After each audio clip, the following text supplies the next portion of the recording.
ನೀವು ನೋಡ್ತಾ ಇದ್ದೀರಾ ನ್ಯೂಸ್ ಫಸ್ಟ್. ನಾನು ಸ್ಮಿತಾ ರಂಗನಾಥ್. ಭಾರತ ಮತ್ತು ನೇಪಾಳದ್ದು ಸುಮಾರು 200 ವರ್ಷಗಳ ಸ್ನೇಹ. ಈ ಸ್ನೇಹಕ್ಕೆ ಈಗ ಹುಳಿ ಹಿಂಡಿದ ಚೀನಾ ಬಾಂಗ್ಲಾದೇಶ ಅನ್ನೋ ಮತ್ತೊಂದು ಬಲಿಕಾ ಬಕ್ರವನ್ನ ಭಾರತದ ವಿರುದ್ಧ ಅಸ್ತ್ರವಾಗಿ ಬಳಸಿಕೊಳ್ಳೋಕೆ ರೆಡಿ ಆಗ್ತಾ ಇದೆ. ಕೋಟಿ ರೂಪಾಯಿಗಳ ಪ್ರಾಜೆಕ್ಟ್ಗಳ ಆಸೆ ತೋರಿಸಿ ಬಾಂಗ್ಲಾದೇಶವನ್ನ ಭಾರತದ ವಿರುದ್ಧ ತನ್ನ ರಣತಂತ್ರಕ್ಕೆ ಬಳಸಿಕೊಳ್ಳೋ ಪ್ಲಾನ್ ಮಾಡ್ತಾ ಇದೆ. ಇದರಿಂದ ಭಾರತಕ್ಕೆ ಏನ್ ತೊಂದರೆ ಅನ್ನೋದರ ಡೀಟೇಲ್ಸ್ ಇವತ್ತಿನ ಸ್ಟೋರಿ. ಚೀನಾ ಕಿತಾಪತಿಯಿಂದಾಗಿ ಪಾಕಿಸ್ತಾನ ಮತ್ತು ನೇಪಾಳ ನಮ್ಮ ವಿರುದ್ಧ ತಿರುಗಿ ಬಿದ್ದಿರೋ ಸಂಗತಿ ನಿಮ್ಗೆಲ್ಲ ಗೊತ್ತೇ ಇದೆ. ತನ್ನ ಟಾರ್ಗೆಟ್ ಭಾರತವನ್ನ ಕಟ್ ಹಾಕೋಕೆ ಚೀನಾ ನಮ್ಮ ನೆರೆ ರಾಷ್ಟ್ರಗಳ ಮೇಲೆ ಬಳಸ್ತಾ ಇರೋ ಅಸ್ತ್ರ ಡೆಪ್ತ್ ಪಾಲಿಸಿ.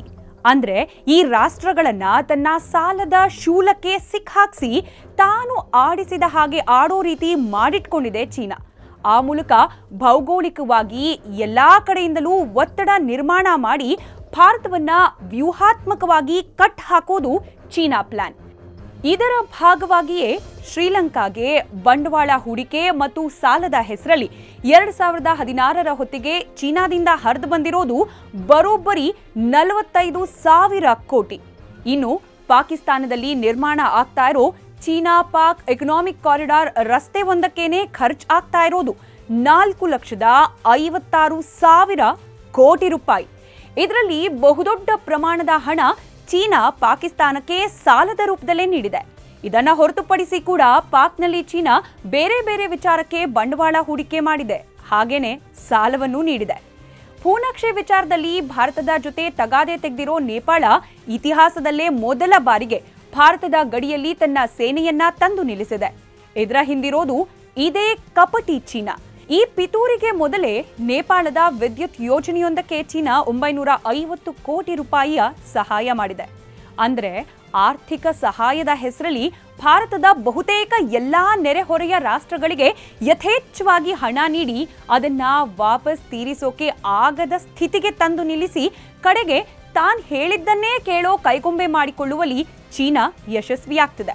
ಇನ್ನು ಬಾಂಗ್ಲಾದೇಶ ವಿಚಾರಕ್ಕೆ ಬರೋದಾದ್ರೆ ಮೊನ್ನೆ ತಾನೇ ಬಾಂಗ್ಲಾದೇಶದ ಕಾಕ್ಸ್ ಬಜಾರ್ ಅನ್ನೋ ಭಾಗದಲ್ಲಿ ಒಂದು ಶಾಶ್ವತ ಸಬ್ಮರೀನ್ ಬೇಸ್ ನಿರ್ಮಿಸೋಕೆ ಚೀನಾ ಮುಂದಾಗಿದೆ.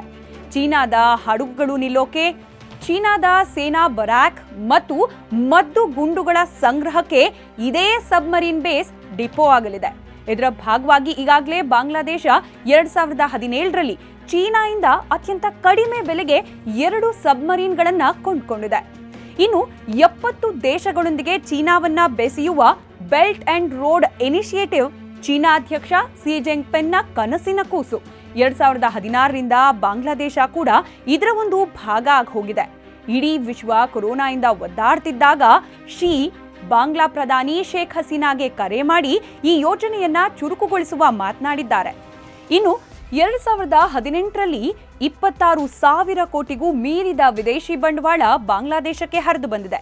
ನೆನ್ಪಿರ್ಲಿ, 2017ಕ್ಕೆ ಹೋಲಿಸಿದ್ರೆ 68% ಹೆಚ್ಚುವರಿ ಪ್ರಮಾಣದಲ್ಲಿ ಬಾಂಗ್ಲಾ ಕಡೆಗೆ ಹೂಡಿಕೆ ಹರಿದು ಬಂದಿದೆ.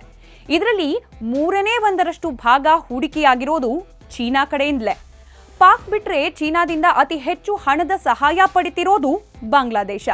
ಇನ್ನು ಕೊರೋನಾ ಸಂದರ್ಭದಲ್ಲಂತೂ ಚೀನಾದಿಂದ ವೈದ್ಯರು, ನರ್ಸ್ಗಳ ತಂಡವೇ ಬಾಂಗ್ಲಾ ಕಡೆಗೆ ಓಡೋಡಿ ಬಂದಿದ್ರು. ಕೊರೋನಾ ವಿರುದ್ಧದ ಹೋರಾಟದಲ್ಲಿ ಸಹಾಯ ಮಾಡೋಕೆ ಅತಿ ಹೆಚ್ಚು ಉತ್ಸುಕತೆ ತೋರಿಸಲಾಗಿತ್ತು. ಒಂಥರ ಮಗು ಚಿವಟಿ ತೊಟ್ಟಿಲ್ ತೂಗಿದ ರೀತಿ ಇತ್ತು ಚೀನಾದ ನಡೆ.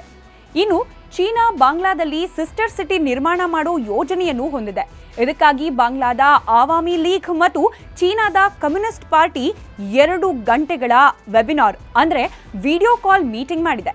ಈ ಯೋಜನೆ ಅಡಿಯಲ್ಲಿ ಚೀನಾ ಬಾಂಗ್ಲಾದ ಕೆಲ ಆಯ್ದ ಸಿಟಿಗಳನ್ನ ಚೀನಾದ ಸಿಟಿಗಳ ಮಾದರಿಯಲ್ಲೇ ಮಾಡರ್ನ್ ಮಾಡುವ ಭರವಸೆ ನೀಡಿದೆ. ಇನ್ನು ಮೊನ್ನೆ ಚೀನಾದಿಂದ ಬಾಂಗ್ಲಾ ಆಮದು ಮಾಡಿಕೊಳ್ಳೋ 5,161 ವಸ್ತುಗಳ ಮೇಲಿನ ಸುಂಕವನ್ನ 97% ಮನ್ನಾ ಮಾಡಿ ಚೀನಾ ಉದಾರತೆ ತೋರಿದೆ. ಬಾಂಗ್ಲಾದಂತ ಕಡಿಮೆ ಅಭಿವೃದ್ಧಿ ಹೊಂದಿರೋ ದೇಶಕ್ಕೆ ಕೊರೋನಾ ಆರ್ಥಿಕ ಸಂಕಷ್ಟದ ಸಮಯದಲ್ಲಿ ಈ ರೀತಿ ಸುಂಕ ವಿನಾಯಿತಿ ನೀಡಿ ಸಹಾಯ ಮಾಡೋ ಮನಸ್ಸು ಮಾಡಿದ್ದು ಯಾವತ್ ಗೊತ್ತಾ? ಜೂನ್ 16 ಅಂದ್ರೆ ಭಾರತದ 20 ಯೋಧರನ್ನ ರಕ್ಕಸರ ರೀತಿಯಲ್ಲಿ ಚೀನಾ ಕೊಂದು ಹಾಕಿದ ಕೆಲವೇ ಗಂಟೆಗಳ ನಂತರ. 2015ರ ನಂತರ ಬಾಂಗ್ಲಾದ ಟಾಪ್ ಟ್ರೇಡಿಂಗ್ ಪಾರ್ಟ್ನರ್ ಆಗಿದ್ದ ಭಾರತವನ್ನ ಹಿಂದಿಕ್ಕಿ ಚೀನಾ ಆ ಸ್ಥಾನದಲ್ಲಿ ಬಂದ್ ಕೂತಿದೆ. ಬಾಂಗ್ಲಾಗೆ ಆಮದಾಗುವ ಒಟ್ಟು ವಸ್ತುಗಳ ಪೈಕಿ ಚೀನಾದ ಪಾಲು 40% ಮೀರ್ತಾ ಇದೆ. ಇಷ್ಟೆಲ್ಲದರ ಜೊತೆಗೆ ಬಾಂಗ್ಲಾಗೆ ಅತಿ ಹೆಚ್ಚು ಶಸ್ತ್ರಾಸ್ತ್ರ ಸರಬರಾಜು ಮಾಡೋ ದೇಶ ಚೀನಾ. ಹಾಗೆ ಚೀನಾದ ಶಸ್ತ್ರಾಸ್ತ್ರ ರಫ್ತು ಲೆಕ್ಕಾಚಾರದಲ್ಲಿ 20% ಕೇವಲ ಬಾಂಗ್ಲಾದೇಶ ಒಂದಕ್ಕೆ ಮಾಡಲಾಗ್ತಾ ಇದೆ. ಇದರ ಹಿಂದೇನೂ ಭಾರತ ಟಾರ್ಗೆಟ್ ವಿಚಾರವೇ ಇದೆ ಅನ್ನೋದನ್ನ ಪ್ರತ್ಯೇಕವಾಗಿ ಹೇಳಬೇಕಾಗಿಲ್ಲ. ಚೀನಾದ ಈ ಕಪಟದಿಂದ ಬಾಂಗ್ಲಾ ಭಾರತ ನಡುವಿನ ಸಂಬಂಧ ಸಂಪೂರ್ಣ ಹಳಿಸ್ತಾ ಇದೆಯಾ ಅಂದ್ರೆ ಉತ್ತರ ಇಲ್ಲ. ಹಾಗಂತ ಭಾರತ ಏನು ಸುಮ್ಮನೆ ಕೂತಿಲ್ಲ. ಚೀನಾ ಕೆಲವು ತಂತ್ರಗಳನ್ನ ವಿಫಲಗೊಳಿಸಿದೆ. ಅದರಲ್ಲಿ ಪ್ರಮುಖವಾಗಿರೋದು ಚೀನಾ ಬಾಂಗ್ಲಾದಲ್ಲಿ ನಿರ್ಮಿಸೋಕೆ ಹೊರಟಿದ್ದ ಸುನಾಡಿಯಾ ಬಂದರು ಯೋಜನೆಯನ್ನ ವಿಫಲಗೊಳಿಸಿದ್ದು. ನಮ್ಮ ಅಂಡಮಾನ್ ಮತ್ತು ನಿಕೋಬಾರನ್ನ ಗುರಿಯಾಗಿಸಿಕೊಂಡು ಚೀನಾ ಬಾಂಗ್ಲಾದಲ್ಲಿ ಈ ಬಂದರು ಯೋಜನೆಗೆ ಮುಂದಾಗಿತ್ತು. 2016ರಲ್ಲೇ ಭಾರತ ಅದನ್ನ ವಿಫಲಗೊಳಿಸಿದೆ. ಇದೆಲ್ಲವನ್ನ ಅರಿತಿರುವ ಚೀನಾ ಈಗ ಮತ್ತಷ್ಟು ಅಗ್ರೆಸಿವ್ ಆಗಿದೆ. ಹಾಗಾಗಿ ಬಾಂಗ್ಲಾದೇಶವನ್ನ ಮತ್ತಷ್ಟು ಓಲೈಕೆ ಮಾಡೋಕೆ ಮುಂದಾಗ್ತಾ ಇದೆ.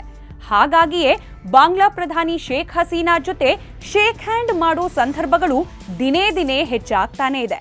ಸದ್ಯಕ್ಕೆ ಇದು ಎರಡೂ ದೇಶಗಳ ನಡುವಿನ ಸೌಹಾರ್ದ ಸಂಬಂಧದಂತೆ ಕಂಡ್ರೂ ಕೂಡ ಅದರ ಹಿಂದಿರೋ ಚೀನಾದ ತಂತ್ರ ಭಾರತ ವಿರೋಧಿ ಧೋರಣೆ ಅನ್ನೋದನ್ನ ಅಲ್ಲಗಳೆಯೋ ಹಾಗಿಲ್ಲ.